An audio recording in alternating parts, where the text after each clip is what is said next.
اس سورہ واقعہ کے بارے میں آیا ہے کہ جو یہ پڑھے اور اللہ اس کو نزول رزق سے آباد کرے. خاص کر شام کے اوقات میں اور خواتین کے پڑھنے کو اکثیر جانا گیا ہے. حضرت عثمان نے عبداللہ بن مسعود کو کہا تھا کہ میں چاہتا ہوں کہ آپ کے اخراجات کے لیے وظیفہ مقرر کروں بیت المال سے. عبداللہ بن مسعود نے ان کو جواب لکھا کہ میرے گھر کی عورتیں مغرب کے بعد سورہ واقعہ پڑھتی،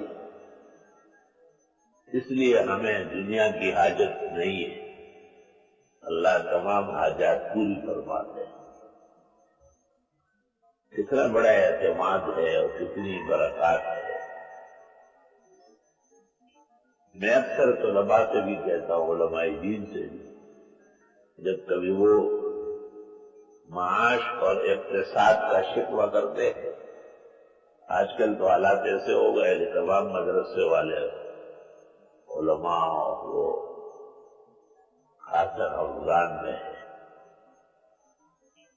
ان کے لاک ڈاؤن کے ذریعے اور وبا کی وجہ سے اچھے بھلے لوگوں کے کام بند ہو گئے، فیکٹریاں رک گئی، کارخانے سمٹ گئے، کاروبار تقریباً مفلوج ہو گیا. تو ایسی صورت میں وہ غریب مدرسوں کو کیا تعاون دیں گے؟ میں اکثر سے یہ کہتا ہوں کہ لاک ڈاؤن تو آپ کو ہمارے اختیار میں نہیں ہے اور وبا بھی آپ کے اور ہمارے اختیار میں نہیں ہے، لیکن سورۃ واقعہ پڑھنا آپ کے اور ہمارے اختیار ہے. بجائے اس کے کہ سیٹ کو آپ فون کرے، اس کو راضی کرے، اس کی منت کرے، آپ گھر کی عورتوں کو، گھر کی خواتین کو تاکید کرے کہ احادیث و آثار اور صالحین کے اعمال کے پیش نظر مغرب سے لے کے رات کے کسی حصے تک سورہ واقعہ پڑھی جاتی ہے اور خواتین پڑھے تو اللہ کی طرف سے خزائن نازل ہوں. طلبہ کے لیے اور جن کے لیے یاد ہے وہ تو مغرب کے 2 سنتوں میں اور 6 اوابین میں اس کو معمول بنا لیں.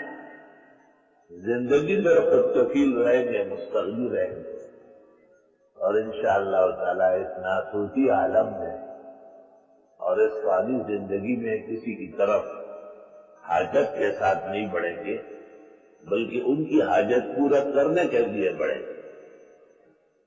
اللہ تعالیٰ نے ایسی شان والی صورت عطا فرمائی. ایک ایسے ملنگ کا ساتھی ہے، عالم ہے لیکن زیادہ دنیا اور دنیا کے ہیج پیج سے واقف نہیں. ان کو کسی کا کہا گیا کہ وہ فجر کی نماز میں واقعہ پڑھتے، تو انہوں نے بغیر سوچے سمجھے کہا کہ یہ تو خالص غنا ہے، سونا اور چاندی ہے، یاقوت اور مرجان ہے، خزائن ہے اور دولت ہے. یا رب اس کا منہ مبارک فرما، اتنا بڑا عقیدہ ہے. تو آپ کو بھی نصیحت ہے اور بہت کوشش کے ساتھ اس کو پڑھا کر